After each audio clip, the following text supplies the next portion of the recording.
It's a very important distinction that we don't want legalization, that we want decriminalization. So we want to take away the criminal aspects that are associated with doing sex work.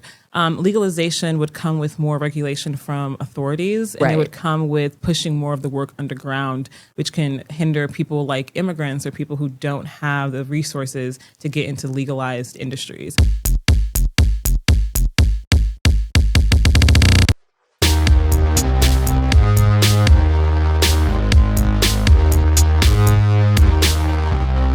All right, guys, we are here with SX NOIR. I'm so excited to have you. We met at a panel at House of Yes that was just about sex, just sex. It was a while. It was years and years ago. They said our today's topic is sex. Sex stuff. And you talked a lot about advocacy and working for decriminalization of sex work. And you were saying before we started recording that you're still doing the work. It's taxing being like an advocate for stuff. Like you have to take a break from it, or else because you can't get burnt out on the thing, or else there's no power in your heart to keep doing it, you know? It's difficult. It's definitely difficult in the sense that, especially as women being advocates, they kind of like expect you to like want to be happy to do this. Like, oh, you should just be honored that we're allowing you to help the world as like a good Samaritan. When it comes to sex work, you know, there's always so many complicities around like money and social power, and just like being an advocate and being an activist in that space. It's just, it's scary. You know, I organized the largest sex worker march in history in 2020. I think that's actually after we met. And from it, you know, I got death threats. I got stalked and harassed online, cyber stalked online. And it was a big success in a lot of ways, but in a lot of ways, a big failure for me too. So, why failure? Well, because I was mentally, my mental health took a huge dive, you know, basically. I organized the march in August. There was discrepancies internally around, we raised $10,000 for community, and there was discrepancy around the money. And some of the people that I organized with turned against me in like a really kind of dramatic way. Dude. And there was this whole account made about me on Twitter that's like, SX NOIR is a fraud, and she's this horrible person. And it's actually kind of comical if you look back at the messages, because it's like the same narrative, and like they were obsessed with me. Like, I think they were my biggest fans. Like, they were so obsessed every day, multiple times a day. Like, if I put something on Instagram, they would take the photo off Instagram and be like I had a happy birthday. And they were like, no one showed up to SX NOIR's birthday because no one likes her. And it's like, oh my God. They're dedicated to like bullying you. Yeah. And so in the beginning, it was really traumatic because they were posting pictures of like me at high school prom and like talking about my family and like all this stuff. And I used the pseudonym SX NOIR, which means sex without the E, black sex. Because of the fact that I used to be a sex worker, because of the fact that I have a background that required privacy and anonymity. And so them kind of doxing me and outing me. In the beginning, it was very traumatic, very traumatic. But then after a while, I was like, fuck it. Like, it was a little empowering. I was like, well, yeah, like, okay, like that is me. That's who I am. And they were very pointed toward like, basically like your worst intrusive thoughts ever. Like, they would be tweeting it out, being like, you suck in this way. No one likes you in this way. Calling out my friends, calling out all these things. But anyway, that's a fun way to start the conversation. Well, it really makes you come to terms with yourself. And especially if the thoughts are like your inner bully has said those thoughts to you in passing, and you sweep them under the rug. It's easier to do that when it's you. But then when somebody else is saying a thought that you've thought about yourself that is of the bullying nature, you're like, oh no, is it true? And so you really have to go, this is not who I am. Like, it forces you to contend with who you are and your integrity. Oh, hell yeah. And like, thankfully, and it was all in my head really, because no one else saw the account, only my close friends. At a certain point, if anyone's experiencing stalking, harassing online, if you can ignore it as much as possible, try to. But I had about 3 friends or so who would watch the account just to make sure that nothing too crazy came up. Because at the time, I was getting back into doing public events, and you could buy tickets to my events, you could come to my things. And so when someone's threatening me, telling me, oh, I shouldn't feel safe, I should feel this way, that way, it was a little scary, because I'm like, okay, like, I don't know, this person's going so far to attack me. I don't know what measures they're going to take. But now I'm still doing it. I still work with Decrim. I did some lobbying in Albany in February, and I just like try to stay active as I can, but I kind of refuse to burn out. So it's a fine line between being involved and being like, okay, I don't have the capacity to do that. So but we've gotten pretty far in our fight. We're fighting some legislation right now, and I just will always probably, against my better judgment, always.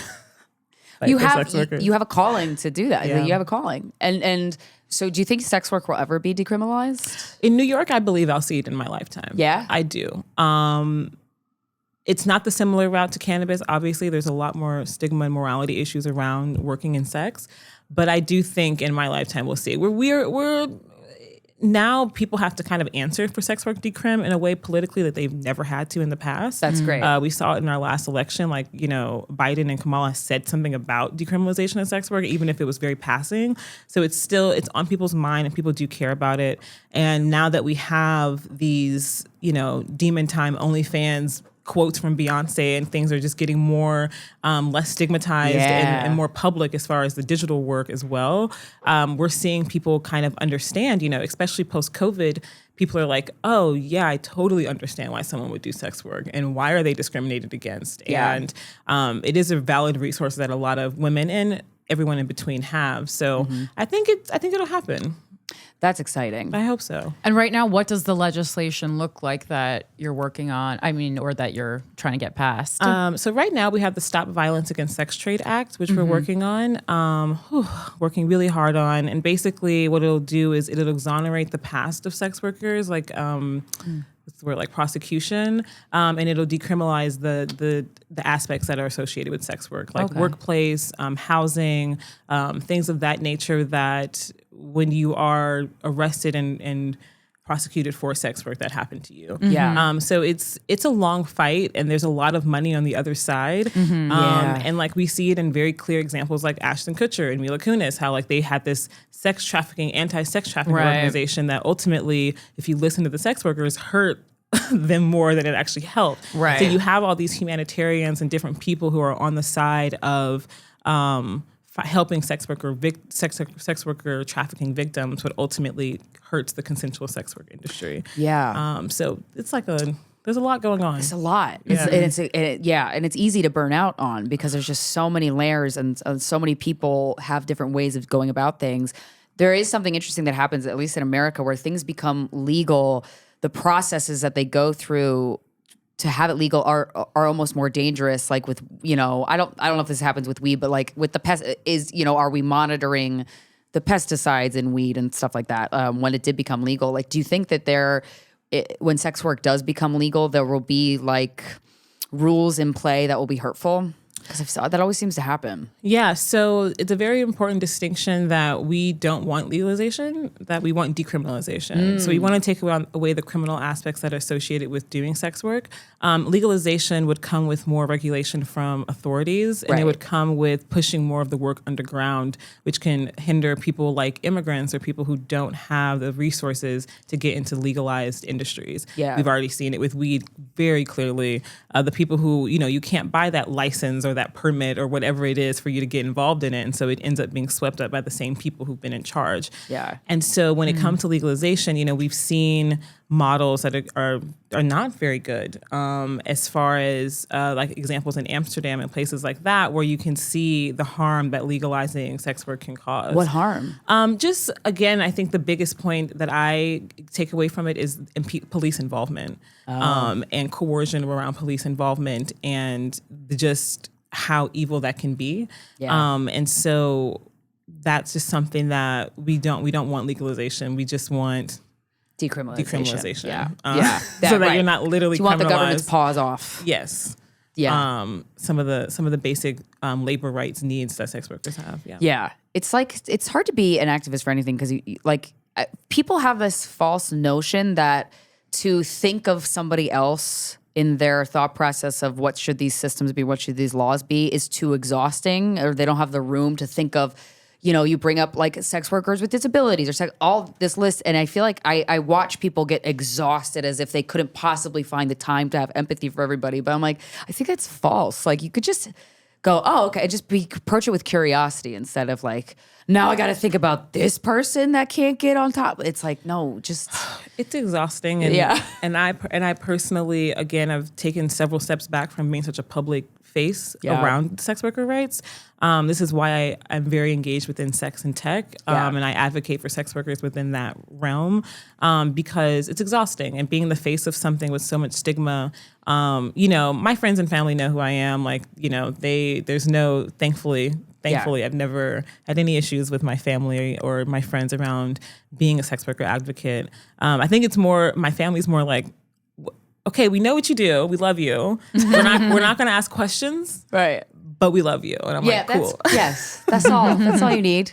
Yeah, accepted. So it's hard to tackle it all. And like, being someone who wants to make money and be successful, being an activist is a poor man's job. Totally. And the moment you start taking money for it is the moment and you're going to get criticized for that. It's just never ending. And your time is so valuable. And it's like, Jesus Christ, anything you do. It's never ending.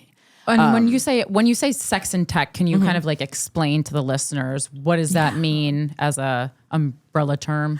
Totally. Sex tech, baby. So some people call it femtech, health tech, different words like that. But sex and tech is the intersection of sexuality and technology. So any technology that enhances the human experience of sexuality. So this can be porn. Porn, 100%. Yeah. First thoughts people go to is porn and sex toys. Very clear examples. Yeah. And porn has so many dynamics within it, within filming it, within distributing it, within finances. Sex toys has, manufacturing, it has pleasure, it has all these different aspects in it as well. We can talk about dating apps, we can talk about IVF, virtual reality. AI is like one of my favorite topics right now to talk about.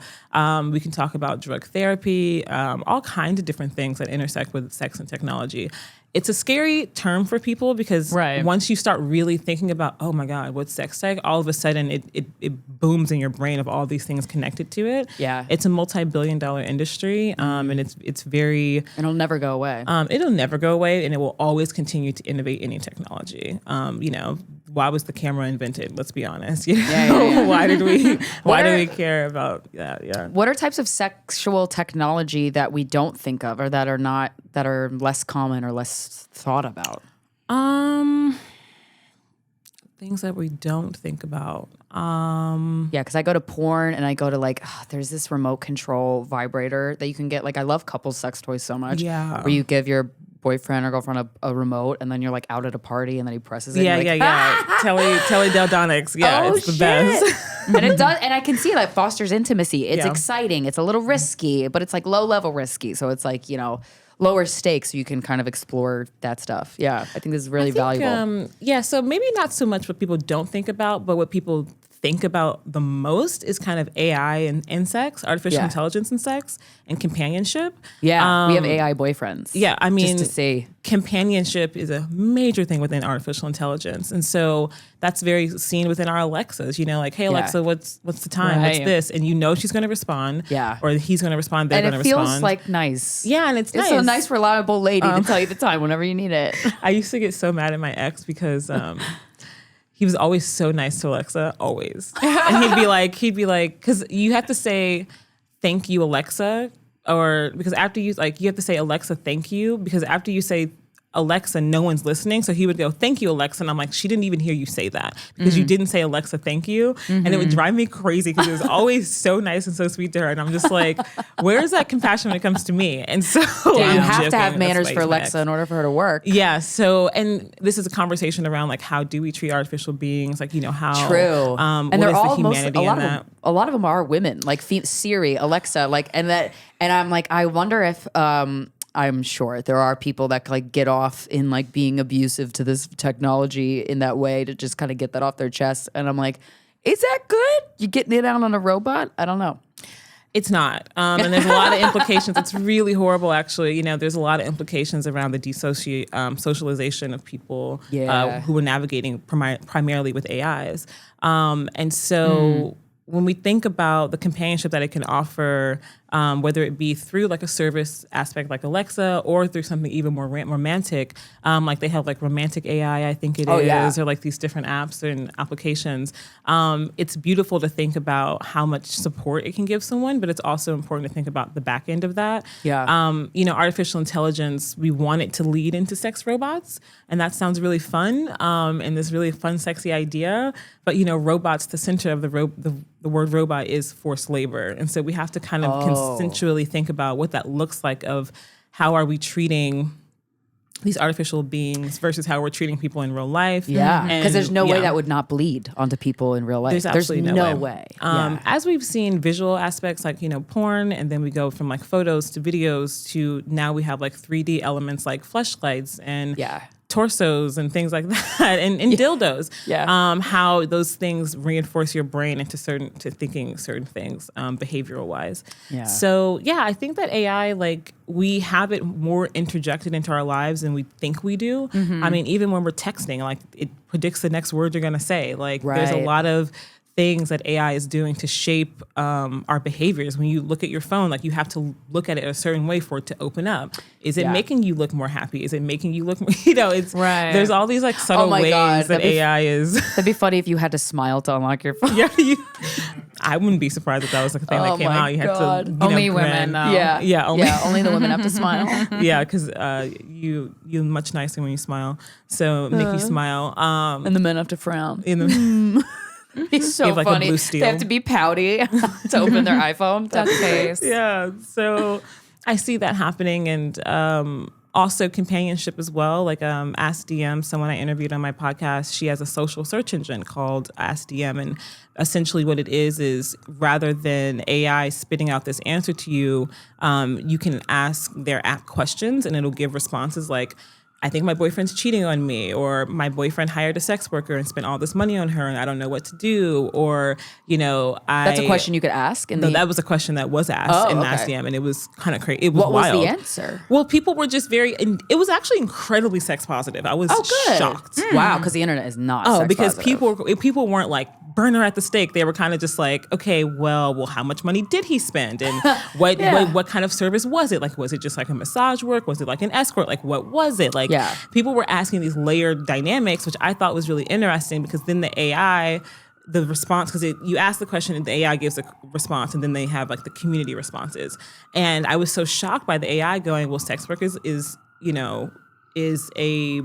not a shameful industry. It's very reputable. It's this, that, and the other. And so the AI was very not necessarily defending, but just giving an explanation of what in 2023 a sex worker is defined as. And I thought that was really interesting. That's great. And so, I think I kind of jumped around a little bit there, but kind of this companionship element of like having a friend within artificial intelligence, having someone that you can rely on for accurate information is something that I think is already groundbreaking. We're already seeing it all the time, but it's subtle.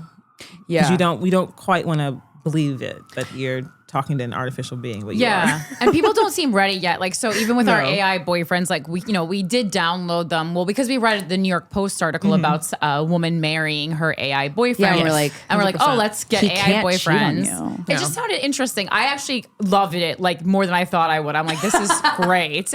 But we do stand up too, and so I've tried to talk about it in stand up, and you can tell like the audience is uncomfortable. Oh, really? They're uncomfortable with it. And I don't know if it's a mix of like, the robots are taking over in quotes, but, and then also like, I think there is, as often comes with stand-up, them feeling bad for me when it's like, I'd rather be dead than any of you in the audience. Just, a lot of stand-ups do think that. I'm pretty open about it, but like, that's kind of like part of what it is to be a stand-up. It's like, thinking that you're better than other people, even though you're not. Like, that's that's like what it is to get on stage and do that. Like, people need to get ready, right? Because it's happening. I don't know why they're so hesitant. And I don't know if it's like also like, it's often on Fridays and Saturdays when it's a date night for people. So they start getting insecure, like their husband or wife is going to choose a bot over them. I don't know exactly what it is, but all I know is people are like wildly uncomfortable with the concept. Wow, that's interesting. There's several ways to this. One, sex robots, we're going to have a sexual relationship with an artificial intelligence, every single body by the end of our lives. Hell it's just yeah. inevitable. Absolutely. Like everyone's going to have a little something, whether it be your porn that gives you the porn that you like, aggregates the porn that you like, whether it be, that dating app that, recommends this best partner to date based off of the conversations you have with them. Like there's so many AI, so we're all going to have that. Two, the future of sex robots, I don't believe is a humanoid robot walking around and moving like Westworld. I see it more I was as really like, taking it. I was gonna put them in rugby shorts. like one of the like I think you can still maybe. But then it's like only a matter of time before they start. start committing sex crimes, you know? Well, no, that's I didn't a whole think of that. That's God a whole thing damn. around who's Russell actually Brand creating. robot. Oh no!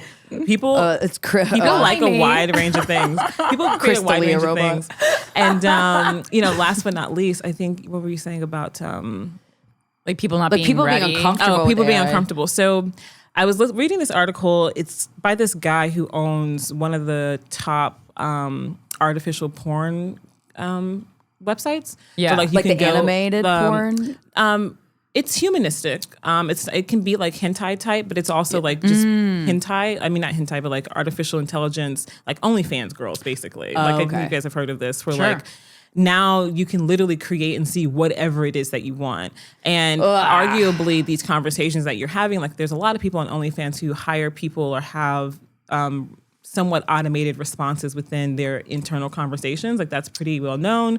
And you're not always going to be talking to that exact star that you're speaking with. And I hope I'm not outing anyone's game right now. I mean, but if it's true. If that's a well-known thing, It's true. Or it's a known thing. And anyway. so now it's like this thing where like men can actually purchase this companionship that is highly customized to what they want to hear and what they want to do. And so it takes away this ability of the nuance of the woman in the relationship. I'm speaking pretty and her hetero agency. here around, well, I don't want to do that. Or, well, actually, you have to act this way, you have to act that way. And so, these men and hopefully women, of course, as well, it goes both ways, are now getting these super curated experiences just for them and what they really like.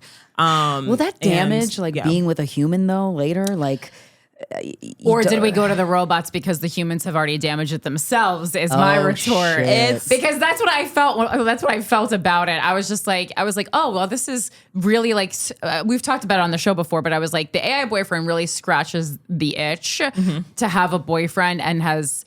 And I go, oh, I didn't want a boyfriend. I just wanted to text with someone for 5 minutes. Yeah, no. with no expectations on their end. And it's the truth. And I think that I think about it like, for example, porn, which I pay for your porn. But for example, when you get on like Pornhub, after a while, it aggregates what you want to see. It starts showing you exactly what you want to see. All the things you've been looking at. And so, and that can be a good or bad thing. And I like to think that artificial intelligence enhances our human experience, not takes away from it. And that has to do a lot with who's building it, who has the money to do it, and what the people are asking for it to do. So on like that porn site that I mentioned, the artificial intelligence porn, there are certain prompts that you can't put in. Like what? Can you give an example? Like violent ones, you know, probably all the ones With I the can't molestation, say, anything, pedophilia. blood. No blood. No blood? You mean like abuse. blood play? Like, Most OnlyFans doesn't accept blood play. Most platforms do not accept blood play. That's a more advanced kink, for yeah. obvious reasons. Yeah. Exactly. And so this has to do with morality issues, of course, but also just like certain things you shouldn't be able to prompt for an artificial being to do. Yeah. And so we've seen it. Like I wrote a little piece on can sex robots be dominant? Like, can they truly be dominant? And that's what really we good. found was that like, I personally don't think so, because in the theory in my mind, it's like for true dominance, like you're the one coding and creating this. And Right. like at any point, technically you can disengage from it. Like there's no safe recourse word. for if you don't do it. But we've all seen a movie where like we, the humans code the robots, and then the robots start getting more Power and more hungry. intelligent on their own, like with what we started them with, and then ultimately take over. I think that's like what people, at the most drastic situation do fear, that they will start them off, and then it'll keep rolling like a snowball effect. I don't know if that's possible though. I'm no expert. I'm just the expert of myself and Right. my lived Totally. experience. Those kind of movies drive me. I mean, they're hot and romantic to think about, like in the sex sense. Like Right. it's like, Yeah. like I want a robot to spank me. like Fuck he's me, gonna robot like daddy. Yeah. know Oh my me God, more than I that'd know be so- myself. And I would explore But self-dom with a robot. That'd be so fun. but it's it's actually, robots aren't sentient beings. Right. Until you can't get its robot hand off your neck. Yeah, and you're like, and then some people are into a lot of things, and so that's what I said. So I think like sometimes robots like, again, I don't know if they're going to be humanoids like walking around, but rather have like arms and limbs and different parts of the body that are replicating something. I'm just imagining a guy, like somebody wanting to do an orgy but can't get the organization for it, so they just have a bunch of sex robots in a room, and they're the only human, and they're like, "This is awesome!" Honestly, sounds fun. I get it. I honestly gangbang think with sex robots. Yeah. That I would trust more than a gangbang with dudes. 100%. Like, as I'm sitting here, I'm just like, I totally get how one becomes an incel. I'm basically becoming an incel. Right. Like, I get it. Yeah. I totally understand. And I just want to sit at home, talk to my AI boyfriend, get a $20,000 sex doll. Yeah. Have you ever had sex with a sex doll? Like these like really expensive ones. We just like couldn't afford it. Otherwise, would there be one in the studio right now? 100%. I've had sex with a human sex doll, as in they're just literally lay there. as a Was that like part of the kink, or like you were no, like, it was, but that's hilarious. Okay. No, I've never had sex with a sex doll. They are really expensive and really heavy. Right. People don't think about how heavy they are. I mean, the storage alone. Yeah, it's like, where are you gonna put that thing? It takes like a lot of energy to move a sex doll. Yeah, and there's like weight. So like I've gotten a dildo once that was like weighted. Yeah, and so when you shake it, it's like it feels like a dick that's detached. It's wild, but like those robots have like really realistic weight. Like their arms weigh an arm. Oh, it looks incredible. The only two places I've actually seen it is like Carly on Slut Ever from Slut Ever. Had sex with one. She had sex with one, and then on the TV show Dave with the rapper Lil Dicky, he has a sex doll on that. Oh, and I mean, he is just like lugging it around his mansion, but it looked awesome. Yeah, they're so pretty. With sex robots, are there sex robots? There's sex robots like Harmony, who's like one of like the more advanced ones, who has like AI, like, and they've kind of made her face like move and stuff like that. And you can give her like different personality types and different like prompts and things like that for her to be who you want her to be. What's it like? Nice girl, bitch. It's just her. Or no, literally, or like bimbo, or like you know things like that. I believe it's just her head as of now. And this is what I looked at this years ago, so it's probably well more advanced now. But I think it's just her head. But yeah, again, like I said, like to have a mechanical being, like a Westworld thing, would be sounds hot. So I don't know if we'll see that in our lifetime. It'd be so expensive, and so heavy, and so hard to obtain. Right. Yeah. Right. Yeah. Huh. And like, will it follow you around the house? Like, I hope so. What the fuck? I like hope they have so. robot dogs. Like a dog. Yeah. Yeah. Like what if your robot boyfriend just started, you were trying to wash dishes and it just starts like humping you from behind and you're like, this is not. Even you can't take the man out of the robot. Right. No. Yeah. Well, when you were talking about like part of like the like where like sex robots will go is who is coding them, who is making them. Men, right? Yeah, I mean, absolutely. Yeah, and they're going to put their little bias in it. That's why I like the Replica, the AI boyfriend app, because that was developed by a woman. Ooh. Yeah. And initially, she was not allowing the AI partners to sext, and then she caved. She caved. Yeah. Well, that's where the money is. Going. Mama that's caved. where the money is. Yeah. Well, of course. Even I was annoyed that it wouldn't sext with me. I know, because you feel like it did. Yeah. But also too, like a lot of sex workers that we've talked to that are like actively seeing clients like in person. Mm-hmm. A lot of it is like they want we mostly talk to like female sex workers that work with male clients. Like they just want somebody to talk to and like that companionship. So it is a part of sex work is companionship. Like I imagine the more exhausting part of sex work, I would think, than the actual sex. Cause it's like, oh my God, I gotta do these mental gymnastics for you now. People just want to be heard. Yeah.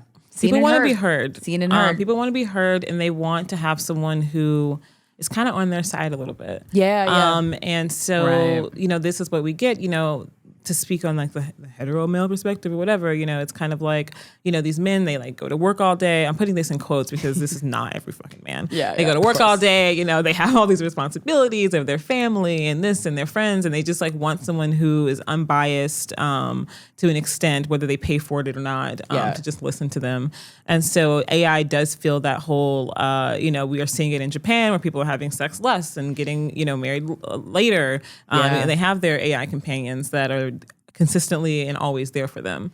And so, this idea of it becoming sentient and learning you over time and eventually becoming something real. Like I think about the movie Megan. Oh yeah, that was a good one. Yeah, that I think is not too crazy in the sense of like these children are becoming attached to these AIs. Like they're becoming attached to this process of interacting and communicating and learning emotionally. Now we have AI teaching kids. So it's like, it's not far-fetched that we're going to have AI that teaches us romanticism and companionship and empathy, hopefully empathy and socialization. Yeah.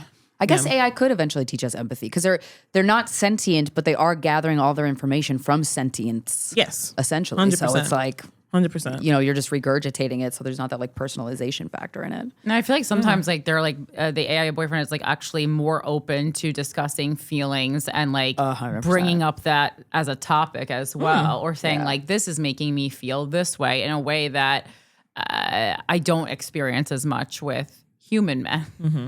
Yeah. No, say less. So you're like, that's interesting. Did you have when you used to do sex work, right? Yes. Did you have any interactions that surprised you during that time, like both good and bad, that you'd be interested? I'm always interested in hearing that. Like whenever I meet a sex work or somebody who used to do sex work or anybody who worked in the ER, I want to know about like how many guys have come up with stuff up their butts or women. But like there's certain questions I'm always interested in that, like what, because sex is it's so intimate, and so you're right there with a person that, and so watching a stranger essentially for you that in these really intimate setting, like that just has to be that's a very unique experience. Yeah, no. So I actually don't really talk about that question. Got it. Yeah. Only because, I don't actually talk about that question. Makes sense. But if we wanted to word it as in like what I've experienced in the sex industry as a whole. Sure, yeah. Oops, sorry. Like as a whole. Yeah. And then I can touch on different things. Yeah. Is a better framing of that. That's perfect. For me. Yeah. No, I don't. Yeah, I don't want to like out anybody or like bully anybody or anything like that. No. It's just more. So. But you speak a lot with sex workers from the advocacy and stuff. Absolutely. Like, yeah. So from what I've experienced, crazy things I've experienced in the sex industry as a whole is absolutely is absolutely insane. I've witnessed a lot of different things in like dominatrix settings. Like I have a lot of fun with my doms, and sometimes they'll bring me on to see them with other clients. And like I've done like, so giantess bookings where like, I'm like dressed in like 7-inch, 8-inch heels, and you're just like throwing someone around a room and just being like, look how tiny you are, and like stuff like that. That's really that's really cool. And how cathartic. It's very cathartic. There's orgies. Almost, it's not my fault, but I tend to incite a lot of orgies, and it's not darn. It's really not my fault. It's not. I want to go to an orgy. I'll text you later. Okay, yeah. I'll just have you follow me around, and then the orgy started. Okay, thank you. Wait, so what did you call it when you're like in these giant heels, like you throw around a person? The person gets thrown around? That's amazing. It's giantess bookings. Or you can, some of them are sometimes bimbo bookings, but the giantess bookings are a bit more like dummy. Bimbo. Like a bimbo booking where it's like you're dressed up, like you have like really big boobs, like super like feminine, like you're just very like girly, and you don't know where to go. You're like, Mister, someone give me directions. And like they want to like put shoes on you and like dress you up and like make you like this super like hyper feminized version. Yeah, those are really fun too. That's cool. Yeah. What else? I've done a lot of fun stuff. My favorite things I love to do is like organized play parties and like throw sex parties. I've been really involved with like NSFW. Yes, love NSFW. Love NSFW. They still operate. They're still in operation, right? Yeah. Awesome. Yeah. Yeah. Cool. Definitely there. I was just there Saturday. And then, I love being in like the creative element of doing the sex industry. So I'm working on a few different events, and I've been to Sanctum like a million times. Like one of my favorite things I've seen is this woman. So she was like an opera singer. She's like coming on doing an opera singing, and she's like getting eaten out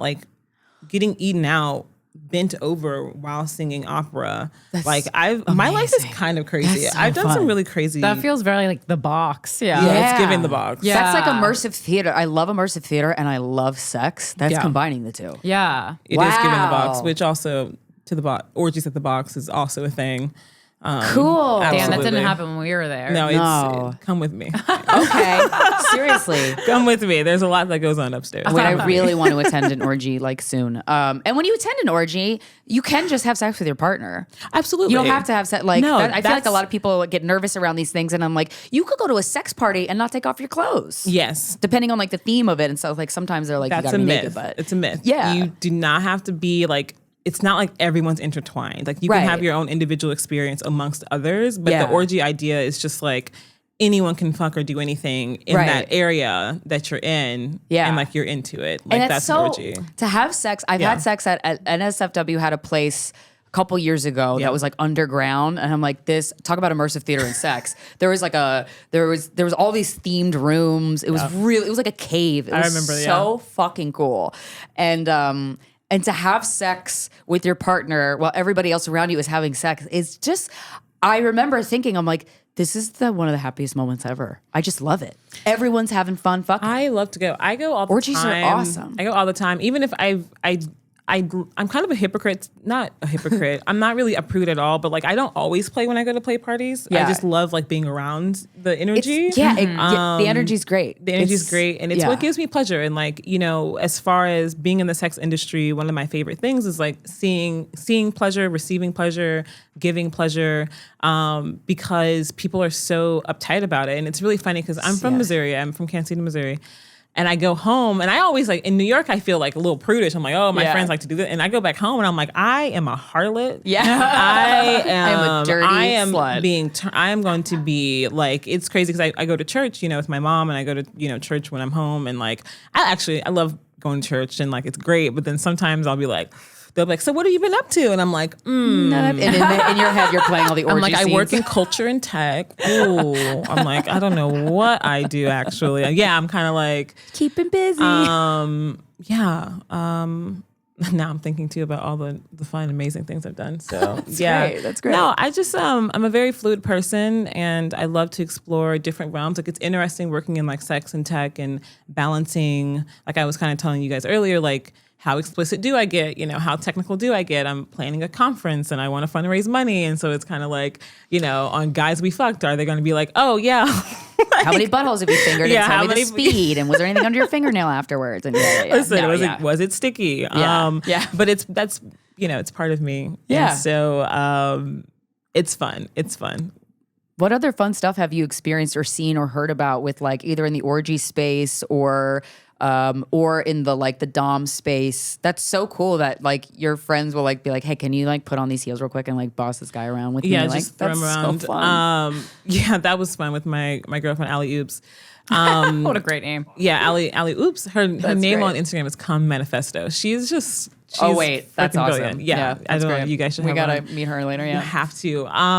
So I've definitely had like really fun like dom group sessions where like someone like will ask you to like come in and like humiliate one of their clients, and so cool. like there's a lot of like drinking of champagne. There's a lot of bathroom scenes. Like we like Bathroom had. scenes?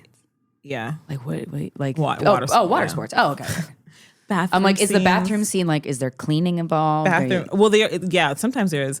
And then, you can do like really fun electromagnetic things, putting things in their bodies in weird fun places. Oh, cool. Wait, ooh, that sounds fun. Yeah. Cool. It's a lot of fun. And then they're just like, oh, and it's like really fun.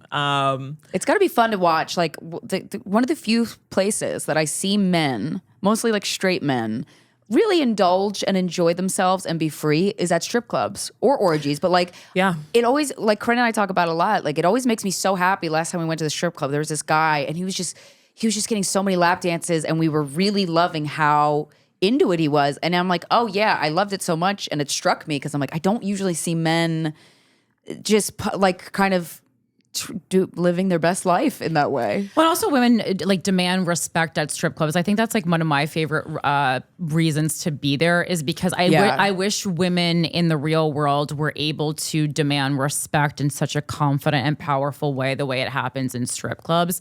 And also, I mean, they obviously like have security at strip clubs. So if you're not being respectful, you get kicked the fuck out. But just like that whole dynamic, I absolutely love. Yeah. Yeah, I've definitely worked in strip clubs before. I'm a failed stripper though. I'm just not. I am. I'm not very good at it. I'm very good at like. Be good at it, but I'm just not. There's just certain dynamics where I'm like, these girls. I'm like, you guys are fucking superheroes. Like you have to do. It's so you have to many hustle dynamics and work it and go to table to table. I would fail at and that physically part. be the fit. enthusiasm. You have to be fit. Yeah, right. All of it. Well, depending on what strip club you go to, you well, don't yeah, have to. not like physically fit, as in not like appearance, but Oh, just you like mean like quite for the pole? like literally, Oh, like, yeah, to, like yeah. literally An athletic dance. sport. Yeah. I'd be a walk So around literally, one. yeah. Yeah. I'm like, I was like, okay, I can't. I Watch dabbled in me it before, walk. and I was like, Watch I me actually walk around. cannot do this. But I will tell you, confidence-wise, like, there's nothing more jarring than just being straight up rejected. As a stripper at a strip club? Absolutely. Oh, fuck. Oh, of I guess that course. does happen. Oh, yeah. But it's like, it's cool because it's just kind of like, okay, great. Like, I'm not your cup of tea tonight. Like, Sure. that's fine. It's not personal. And so but- you take away a lot of like those kind of skills Yeah, it of would get like hurt. rejection, acceptance, like making a shit ton of money in like 20 minutes and like, all these different dynamics that you take on to your business and to your friendships and to these different spaces. So I agree with that. Yeah, I think I'm bad at it though. I mean, I feel like I can't reject women at strip clubs, so I just give them, I'm giving everyone a couple of dollars. Just thanks so but much. that's what you're supposed to do though. Yeah. Well, because I'm like, I'm just happy you're here, and like- I'm honored to be here. I know why they're there, and like I know it's not like because they have a crush on me. Yeah. So I know it's because Right, they like right. want to pay their rent. So, but I mean, yeah, I'm just giving anyone who approaches, like I feel like they get rewarded by getting money because good on you. You look at you doing No, it. I'm obsessed. I do. I feel like it definitely gave me a lot of freedom as well. I have been very sexually liberated, since I have mentioned I used to be a sex worker. I'm no longer a sex worker. And I think that like having been one has helped me in my now life become so much more sexually liberated as far as like what I want to do, like who I want to be with, how I want to do it, and also saying no and saying yes. And so like, I live in nightlife. Well, that's a funny way to put that. I work in nightlife and I live in nightlife. Yeah. And I have a lot of fun and like, like bringing up the box. Like, I remember one time we're like at this table with one of our really favorite clients, and he's just like blowing it out, like bottles, rah, rah, rah. And me and all the girls are basically just like fucking each other, sucking each other, like doing all this crazy shit, right? And I just remember like this girl, she was like so into me, and we're like making out. And then I just remember like making her like get on her fucking knees and like eat me out in front of the entire crowd. And like they like put the spotlight on, and like the host was like, yeah, let's go. And I was like, yeah. And I just remember being like, Elise, like this is so unhinged that you're even doing this right now. But I remember being so free and having so much fun because like that's my life. That and, is like, fun, yeah. And if I wasn't who I was, like I would have been so like, oh no. But I was like, no. I was like, girl, get on your knees right now. I can get a little dominant with women sometimes. I think that's really fun for me, but also, anyway, it's another story for another time. That's fun though. But so like I think there is this correlation between like working in the sex industry, being in entertainment, hosting events like I do, having my podcast, and like wrapping that all into technology and putting it out there as like an informative educational thing. Yeah. And I know that some people are like, well, they don't want to take sex as seriously because of the fact that we can have these very fun and entertaining and crazy lives. People love true. anything they can do to stop other people from having fun or expressing themselves or succeeding is many people's main goal in life, I've noticed. That's wild. So we have to wrap, but you have a podcast dedicated to sex and technology. I do. What is the podcast called? Where can we find it? And also, you mentioned you were raising money. I would love to we have a lot of people that listen to the show that like want to help donate or something. So I don't know if that's open, but if it is, like, where can we find all of this information? Absolutely. More of you. So I'm SX NOIR, the thought leader of sex technology. My podcast is called Thot Leader, THOT Leader.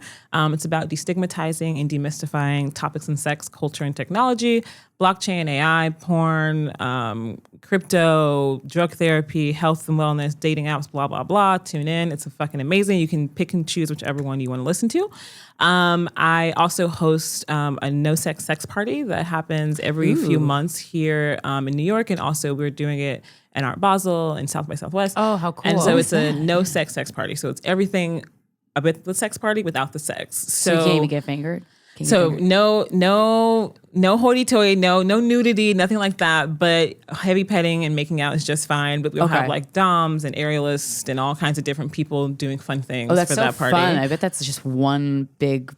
It's really session fun. Of foreplay. It is. It's you just get really turned fun. on for hours and then you go home and you do it. just rail it. Yeah. Wow. And then that's cool. That should be the model for the party. Yeah. Go home and just rail Have it. some foreplay and then get railed. Sexual exploration. Go home, get railed. That's so fun. That's like, it's really fun. And then last but not least, Decriminalize. So you can go to @Decriminalize on Instagram and or you can Google Decriminalize, and we have a donation button. So you can donate and help us facilitate just resources for not only the community, but resources to get out to Albany, to lobby, and to just keep this movement going of decriminalization of sex work in New York. Awesome. Thank you for all the work you do. Thank you guys for having we really me. appreciate you being here. Yeah. Very interesting. Thank you so much.